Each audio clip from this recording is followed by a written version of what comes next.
we should not let go of what we fought for until we absolutely have to.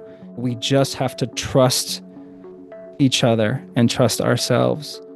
A lot of times in our community, people will say, hoy por ellos, mañana por nosotros. Today we do it for them, tomorrow they may do it for us. It's not a, build a cooperative or a collective out of thin air kind of thing. We don't try and build models, we try and build movements for the long term. Coming up on Laura Flanders and Friends, the place where the people who say it can't be done take a back seat to the people who are doing it. Welcome.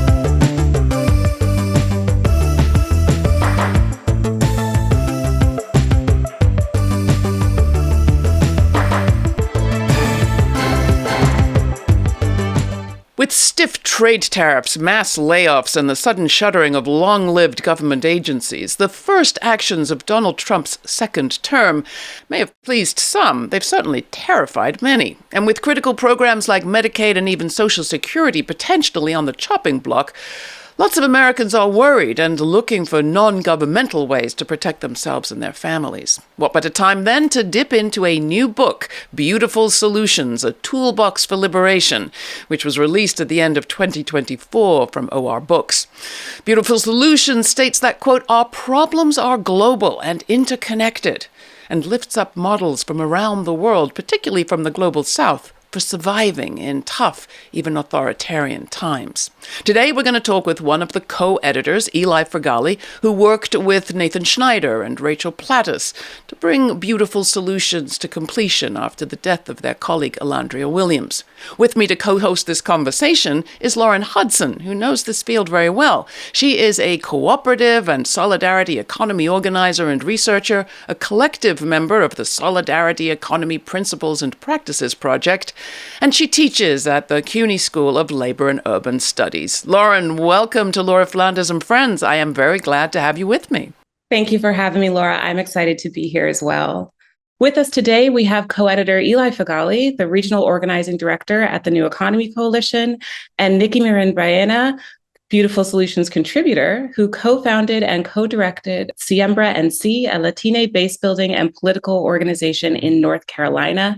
Welcome to you both, and thank you so much for being here. I'm going to kick things off. Eli, coming to you, I remember that after the election of Donald Trump the last time, I took myself off to Mondragon to learn about how the Basque people resisted dictatorship in the Franco era in Spain. I learned a lot on that trip, and I know you're familiar with Mondragon. There's some mention of those experiments in Beautiful Solutions, the book. But are there other examples from the global south or from outside this country that you look to in this particular moment? If you look at the history of cooperatives, the history of mutual aid societies, you will find dictatorship, repression, extreme violence, and poverty. Mondragon is, of course, an example of that. To your question of different examples that come to my mind, I think of the recuperated factory movement, workers in Argentina and really all across the world, taking over their factory workplaces after owners abandoned them, and then demanding recognition and resources by the state. Thousands and thousands of workers participated in that movement, and many are still, that is their employment, in worker-run collective factories. I think about social solidarity clinics in Greece, in their economic crisis. Many of these solidarity clinics started forming in communities to provide health services and care and medicine to, especially to migrants and other folks who are most at risk of the economic impacts. They ran collectively, and many are still in operation today. I think of the history of cooperatives in Reconstruction and during the civil rights movement. I think of Black cooperative towns, and I think of the farm workers credit union And so the Farm Workers Credit Union actually was established by Cesar Chavez for the farm workers that were left out of traditional banking. And then that same credit union was essential during the strikes and boycotts when it provided wages, it provided loans to support the workers who were risking their livelihood to participate in this movement. And so I bring that to mind because sometimes we think of these things as like separate, like, oh, you do your movement and your resistant work over here and you do your building over here, but that's actually not the case historically. And I think our movements are starting to integrate more of the resist and build. I know 10 years ago, it was like there was very much a binary, and now there's a lot more integration happening. Nikki, one of the contributions that you write to Beautiful Solutions is about tandas, and you write that they are rooted in trust, and organizing at the speed of trust is very important. I'm wondering if you could expand on that, about why it's important to organize at the speed of trust and how we can go about building it regardless of whatever model or solution we end up creating. When I started out as kind of a baby cooperative developer in my 20s, one of the things I saw is that if people joined straight into starting a business together, a lot of it didn't really give them the time to, one, all of a sudden we're doing democracy, and two, how are we relating to each other differently than we've related to coworkers or bosses or other people at a traditional job? And so one of the things that got me really interested in using tandas or saving circles as a part of a cooperative development process was that it was a kind of smaller, what we called the smaller barrier to entry. So anyone, you can take a workshop about tandas, you can read about them and get 4 of your friends in a group chat and you can start one today. And so it's something that people can do really quickly. And the process of doing it over time helps build trust, helps build communication about money, which is such a vulnerable thing that most of us don't have practice with. And so if people can do that, then you can iterate into, okay, now what if we owned a business together? Okay, what are the conversations about money and our different values and attitudes about money that we each have that we're going to have to bring and reconcile with each other? Nikki, can you clarify what a tanda is for people that don't know? Yeah, so a tanda is a way of saving money in community. And so the way it works is we would all, for example, if we here, the 4 of us, were going to start one, we would agree on an amount of money. And so let's say that each of us feels like we can put in $100 a week. And so if each of us is putting in $100 a week, we would take turns, each of us getting that total pot of money, the tanda. The tanda means pile. And so one of us would get the first pile of $400, then the second pile of $400, until everyone's gotten a chance to get $400. And so what that does, if you've gotten the first pile, you still have to stay all the way until everybody gets their money. And so there is some vulnerability and some trust, and sometimes tandas have lots of people in them. We're talking about so many examples that people can find actually in our archives of the show, and I encourage people to go and look. The reporting from Spain, the reporting from Greece, interviews with Adri Marie Brown about organizing at the speed of trust. That makes me both happy and conscious of the fact that we have been in moments like this before. We really stopped seeing ourselves as an alternative, that we saw ourselves as the viable mainstream option for all the things, all the problems that everyone had been complaining about through economic troubles throughout the decades. Creating worker-owned businesses and creating them in a network and at a point that can scale, I think can be done anywhere, in any community. I mean, it's really believing that my labor and what I'm doing, it's really part of me and who I am. A lot of these things could be solved through what we had experienced as worker owners and as people who were able to apply that model to all these different sectors. I guess one question I'd have for everybody, and you too, Lauren, as somebody who works in this area, is what are one of the key learnings from past experiences, things that we might do differently or better? Thank you. And it's a juicy one. I actually asked my students this last week as part of our check-in question. What is something you learned how to do in 2016 that would be helpful now? And Some of them are very silly and fine, like I learned how to garden or I learned how to use a chainsaw, might come in handy. Some were more about practices and actually how to relate better to one another. And I can't stress enough how important having shared practices and shared values and moving with that direction has been helpful for the long term for many of the projects we've seen. Some of the things that we most admire happen because people really invested in one another as some kind of like relationship, kinship network, something. It's tricky because the other, let's say, like structures in our lives make that more difficult. If the rent is going up in your neighborhood, it's harder to create bonds for generations if you're constantly displaced, and we do have to contend with that. But prioritizing the relationship, or at least understanding that it is a cornerstone of the work and moving in that direction, I think is one of the largest lessons. And there are no shortcuts to doing it. It's not a, build a cooperative or a collective out of thin air kind of thing. We don't try and build models. We try and build movements for the long term. So that's what I would say has been the biggest takeaway. I hear that strongly. So not necessarily what you're building. It doesn't have to be whatever it is, the fifth largest business in your country, like Mondragon, but how you're doing it. And I got to ask you, Eli, the same question, but also you employed very different strategies, even when it came to making this book.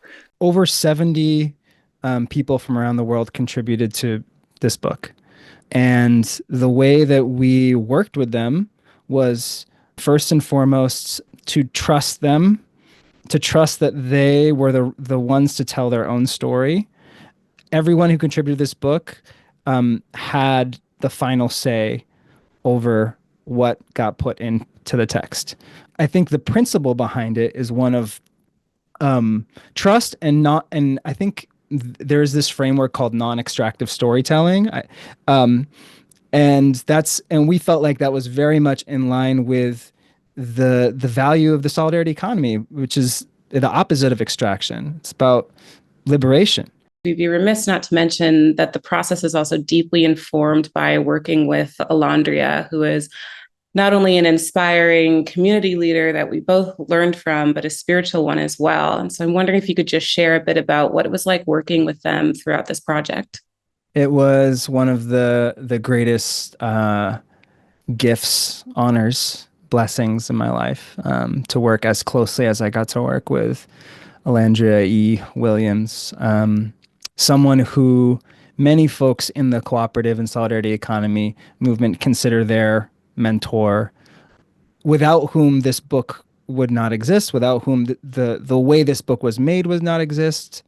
What we're trying to do with Beautiful Solutions is tap into the collective ancestral wisdom all around us to help people imagine a different way of doing things. And that was my experience working with E on this project, and my experience of just being E's friend and in relationship with her. It was like, there was just both we know what, our folks know what to do already, which is, one of the fundamental, if not the fundamental principle of popular education. Is like the wisdom is here in the room. And also, it's here in the room not just because we know it in our heads, but because we know it in our bones. We know it because our people, our ancestors lived through the bigger calamities that we could imagine. They survived. They figured out how to build and grow and get stronger. And we're here today. We're standing on their shoulders. And we can't let these systems of domination make us forget that. Nikki, you're organizing in North Carolina, and you do a lot of work that touches a lot of different collective corners, we should say. And your context is that North Carolina has a growing immigrant population. I believe the Latino population is the fastest growing in the state. So how is your community responding to Trump's deportation policy? What are some of the collective strategies that you all have been drawing on to serve your shared needs? Thankfully, we've been able to draw a lot on some of the stuff that we learned from what we're calling Trump 1.0. And some of the things that we learned during that time were, one, that panic is a really crucial tool of the Trump administration. And so even though there is a lot of cruelty involved in detaining massive numbers of people, which they did last time and plan on doing more of. That actually it's the panic and the rumors that spread along with detentions that really, force people to stay home from work, pull their kids out of school. And so one of the things that we have is a 24-hour hotline that people can call when they think that there might be ICE agents somewhere in their neighborhood. And then we have trained volunteers who know how to be like, hi, I'm part of a neighborhood watch program. I'm just checking out, there's a suspicious vehicle reported here. And that way we can confirm or deny, is this ICE presence or not? We would have the volunteers send selfies. And the roads are clear in Greensboro, the roads are clear in Raleigh, the roads are clear in Thomasville. It made people feel so daring and so brave that they were like, well, let me go see how the roads are where I live. And it was a service for a broader community of, I know that me checking out the roads, I know that me saying that things are okay here doesn't just help me feel safe, doesn't just help my family feel safe, but it'll help kind of lots of other people that I don't know who they are feel safer living their everyday lives. And then the other thing that we did a lot of between 2017 and 2020 is community food sales and fundraisers, because immigration detention usually ends up impacting the main income earners in a family.